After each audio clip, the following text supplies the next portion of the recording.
તો આજે આપણે જોઈએ કે આવૃત્તિ અને આવર્તકાળ વિશે શું સંબંધ હોય. લાસ્ટ લેક્ચરની અંદર આપણે ધ્વનિ તરંગોના ગુણધર્મો જોયા હતા. કયા કયા ગુણધર્મો હતા? તો કે કંપ વિસ્તાર, તરંગ લંબાઈ, આવૃત્તિ અને આવર્તકાળ, આવા 4 ધ્વનિ તરંગના ગુણધર્મો જોયા હતા. અને થોડુંક આપણે જૂનું યાદ કરી લઈએ કે ધ્વનિ તરંગ છે એ કેવા પ્રકારનું તરંગ છે. તો કે ધ્વનિ તરંગ એ સંગત પ્રકારનું તરંગ છે. એટલે કે ધ્વનિ તરંગ માધ્યમની અંદર સંઘનન વિઘનન સ્વરૂપે, એટલે કે સંઘનન વિઘનન સ્વરૂપે એક જગ્યાએથી બીજી જગ્યાએ પ્રસરણ પામે. બીજું એ જોયું હતું કે ધ્વનિ તરંગને પ્રસરવા માટે શું હોય છે? તો કે માધ્યમની જરૂર પડે છે. માધ્યમ વગર ધ્વનિ તરંગ પ્રસરી શકે નહીં, આવું આપણે જોયું હતું.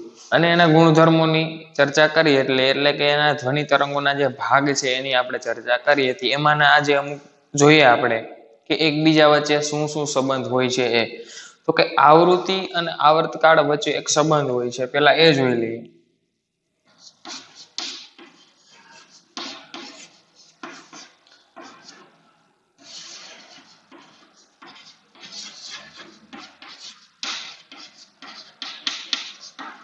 તો કે આવૃત્તિ એટલે શું થાય? તો કે એકમ સમયમાં પસાર થતા તરંગોની સંખ્યા અને માધ્યમની અંદર કોઈ એક બિંદુ પાસેથી એકમ સમયમાં પસાર થતા તરંગોની સંખ્યાને અથવા તો સંઘનોની સંખ્યાને અથવા તો વિઘનનોની સંખ્યાને શું કહેવાય? આવૃત્તિ કહે છે.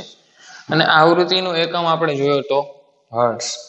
તો આપણે એને એવું લખી શકીએ કે ભાઈ એકમ સમયમાં, એટલે કે નીચે આપણે લઈએ સમય, એકમ સમયમાં સપોઝ કે કોઈ એક તરંગ પસાર થાય છે. શું થાય છે?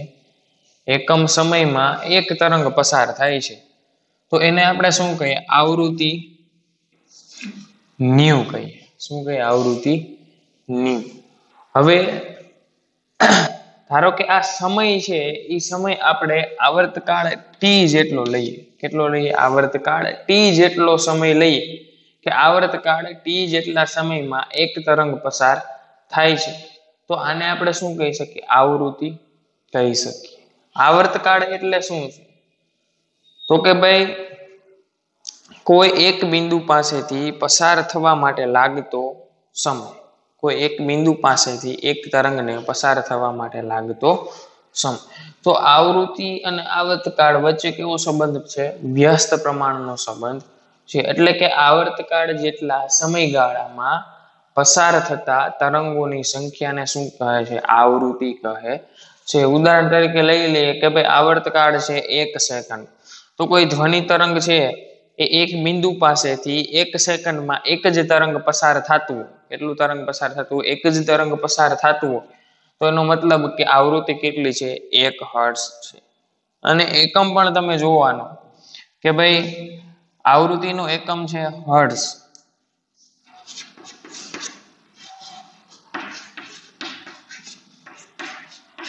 અથવા તો તમને કીધું હતું કે એકમ સમયમાં પસાર થાય તો 1/સેકન્ડ.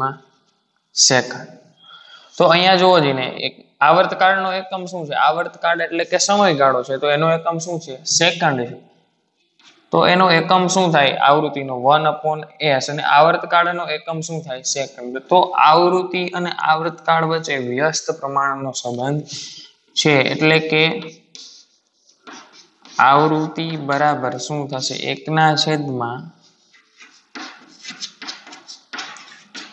આવર્તકાળ. આવો આપણને શું મળે? સંબંધ મળે. તો હવે આપણે શું લઈએ?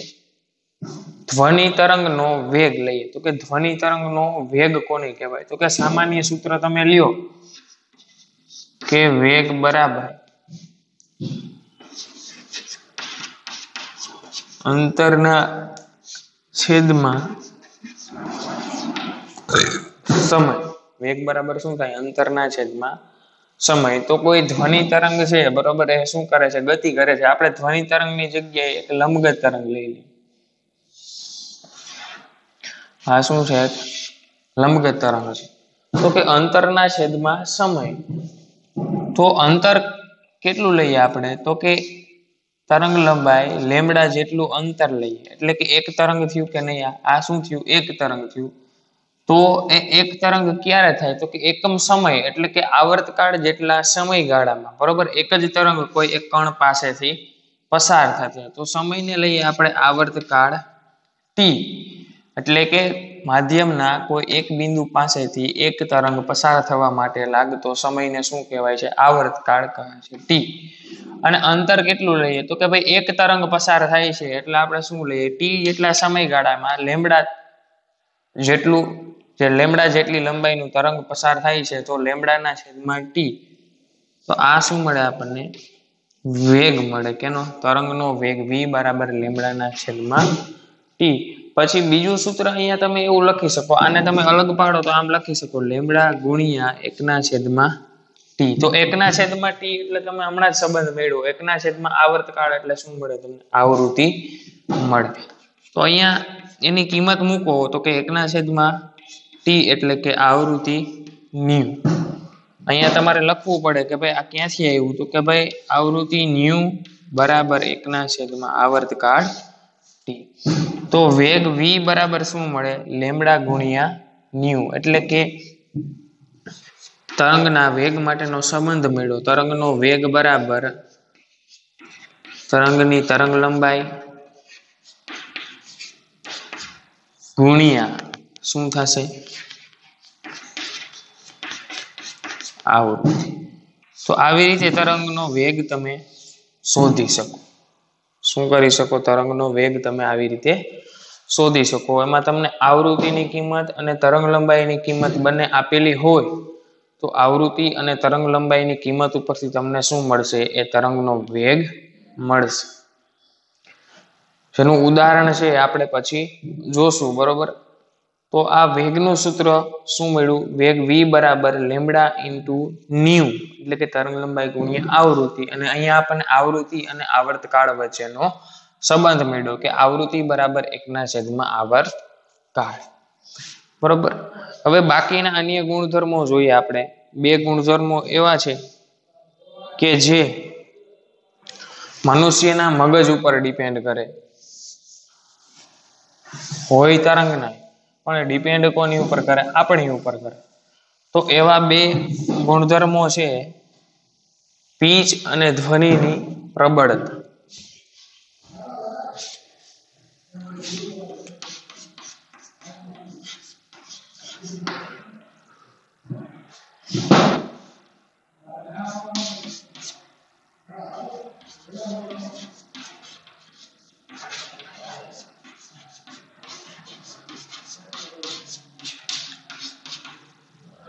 હવે પીચ કોને કહેવાય તો કે એકમ સમયમાં ઉત્પન્ન થતા તરંગોની સંખ્યાને સપોઝ કે પીચ છે એ આવૃત્તિના સમપ્રમાણમાં હોય કેના સમપ્રમાણમાં હોય આવૃત્તિના સમપ્રમાણ પીચ proportional to આવૃત્તિ ન્યુ હવે આવૃત્તિ કેવી રીતે વધે તો કે આવૃત્તિ એટલે તમને સમજાવેલું કે આવૃત્તિ એટલે શું છે કે કોઈ ઘટનાનું વારંવાર થતું પુનરાવર્તનને શું કહે છે આવૃત્તિ કહે છે સપોઝ કે હું ઢોલ વગાડું છું બરોબર છે હું 1 સેકન્ડમાં 2 વાર વગાડું ઢૂમ ઢૂમ તો એની આવૃત્તિ કેટલી હોય 2 હું 1 સેકન્ડમાં 5 વાર વગાડી શકું છું 1 2 3 4 ને 5 તો એની આવૃત્તિ કેટલી થાય 5 તો જેમ આવૃત્તિ વધારે હશે મીન્સ કે એકમ સમયમાં કંપન વધારે હશે કંપન વધે તો શું વધે આવૃત્તિ વધે તો આવૃત્તિ વધારે હોય તો એની પીચ કેવી હોય વધારે હોય જેમ કે હું અત્યારે ઝડપથી બોલતો હોય બરોબર એનો મતલબ શું છે તો કે એકમ સમયમાં પસાર થતા એકમ સમયમાં ઉત્પન્ન થતા તરંગોની સંખ્યા કેવી હોય વધારે હોય આવૃત્તિ કેવી હોય વધારે હું ઝડપથી બોલતો હોય અત્યારે સ્પીડમાં બરોબર તો એની આવૃત્તિ કેવી છે વધારે છે તો એ રીતે હું ઝડપથી બોલ્યો એનો મતલબ કે આવૃત્તિ કેવી હશે વધારે આવૃત્તિ વધારે એનો મતલબ શું હોય પીચ વધારે કોઈ ધીમે ધીમે બોલતું હોય આવી રીતે એનો મતલબ શું છે એની પીચ કેવી છે ઓછી છે એમાં એકમ સમયમાં ઉત્પન્ન થતા તરંગોની સંખ્યા કેવી હશે ઓછી હશે ધીમે ધીમે બોલતો હોય તો શું થશે ધીમે ધીમે ઓછા તરંગો ઉત્પન્ન થશે તો આવી રીતે પીચ છે એ કોના ઉપર આધાર રાખે છે આવૃત્તિ ઉપર આધાર રાખે છે તો કે ઉત્પન્ન થતી આવૃત્તિ કેવી હશે વધારે હશે તો એ ધ્વનિ તરંગની પીચ કેવી હશે? વધારે હશે. અને જો આવૃત્તિ ઓછી હશે તો એ ધ્વનિ તરંગની પીચ કેવી હશે? ઓછી હશે. તો એના માટેનો ગ્રાફ તમે આવો ડ્રો કરી શકો.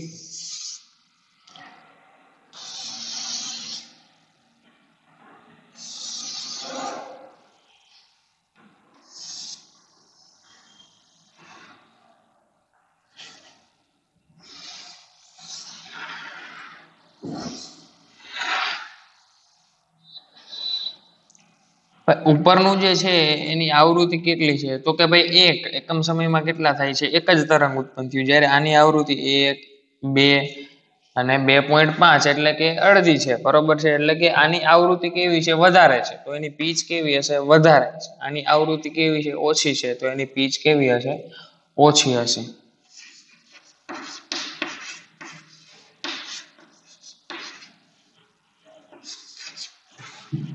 આની પીચ કેવી હશે?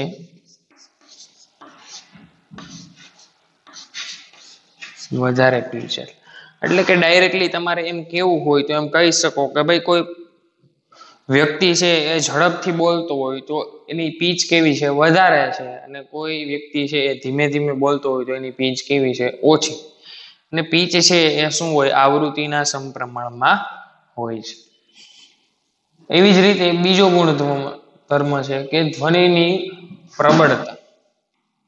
ધ્વનિની પ્રબળતા. તો કે પ્રબળ ધ્વનિ કોને કહે અને નિર્બળ ધ્વનિ કોને? તો તમે જોરથી રાડ નાખો, બરોબર છે, તો એ કેવી હોય? પ્રબળતા હોય. ઘણાઈને કાનમાં ન ગમે, બરોબર છે. ઘણા એમ તમે ક્યારેય કોઈ ફ્રેન્ડ તમારો જોરથી બોલતો હોય તો તમે એમ કાન બંધ કરી દેશો. તો એ ધ્વનિ કેવી થઈ? પ્રબળ ધ્વનિ. અને નિર્બળ ધ્વનિ એટલે કે હું અહીંયા ઊભો ધીમે ધીમે બોલતો હોય, બરોબર છે, અને પાછળની બેન્ચે સંભળાતું ન હોય તો એ કેવી ધ્વનિ થઈ? નિર્બળ ધ્વનિ. પછી ક્યારે હું ફૂલ માઇક રાખીને બોલતો હોય તો તમને બધાને કાન દુખવા માંડે, તો જે પહેલી બેન્ચ વાળા હોય આમ કરીને બેઠા હોય. તો એનો મતલબ કે ત્યાં ધ્વનિની પ્રબળતા કેવી છે? વધારે. તો પ્રબળતા છે એ કોના ઉપર ડિપેન્ડ કરે? તો પ્રબળતા છે એ કંપ વિસ્તાર ઉપર આધાર રાખે. જેમ કે હું ઢોલ ઉપર જોરથી દંડીકો મારું તો અવાજ કેવો આવવાનો છે? વધારે આવવાનો. તો કંપન કેવું થવાનું છે? મોટું થવાનું. મીન્સ કે એનો આવર્તકાળ જે તરંગનો મોટો હોય એની પ્રબળતા કેવી હોય? વધારે. અને જે ધ્વનિ તરંગનો આવર્તકાળ ઓછો હોય એની પ્રબળતા કેવી હોય? ઓછી હોય. હું અહીંથી ધીમે ધીમે સ્લોલી બોલતો હોય તો એના તરંગોનો આપણે આકૃતિ દોરી લઈએ તો કે ધ્વનિની પ્રબળતા છે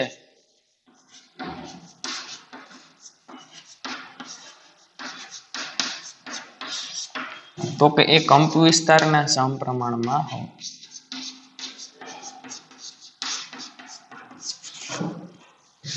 શું કંપ વિસ્તાર? એના સમપ્રમાણ.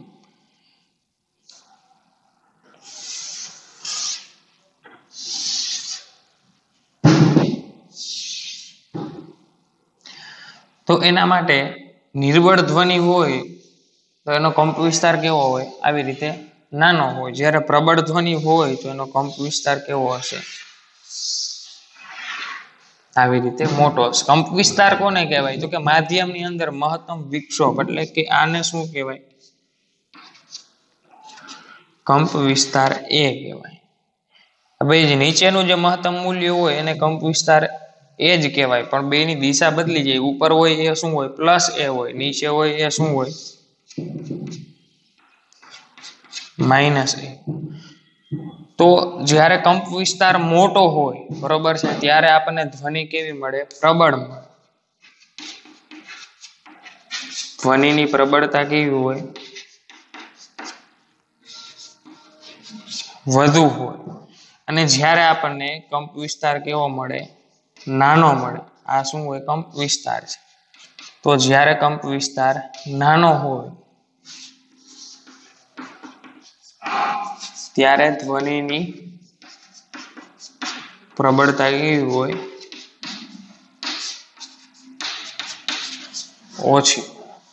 તો આવી રીતે ધ્વનિની પ્રબળતા છે એ ડાયરેક્ટ કંપ વિસ્તાર ઉપર આધાર રાખે. ઇન શોર્ટલી તમે ડાયરેક્ટ એવું યાદ રાખી શકો કે કોઈ વ્યક્તિ છે જોરથી બોલતો હોય ઊંચા અવાજે તો એનો કંપ વિસ્તાર કેવો હોય? ઊંચો હોય. જેથી ધ્વનિની પ્રબળતા કેવી હોય? વધારે હોય. કોઈ વ્યક્તિ સાવ ધીમે ધીમે બોલતો હોય જે ત્રીજા વ્યક્તિને સંભળાતું ન હોય એ ધ્વનિનો કંપ વિસ્તાર કેવો હોય? નાનો હોય. અને એની પ્રબળતા કેવી હોય? ઓછી. તો આ બે ગુણધર્મો એક વધારાના હતા, બરોબર છે, ધ્વનિની પ્રબળતા અને પીચ, જે તમે ડાયરેક્ટલી ઓળખી શકો છો. એના પછી આવશે ધ્વનિનું પ્રસરણ, એટલે કે પ્રસરણ દ્વારા જે પડઘા ઉત્પન્ન થાય છે, એવી પ્રસરણ દ્વારા જે થતી અમુક ઘટનાઓ છે એ આપણે જોવાની થશે, જે નેક્સ્ટ લેક્ચરની અંદર જોશું.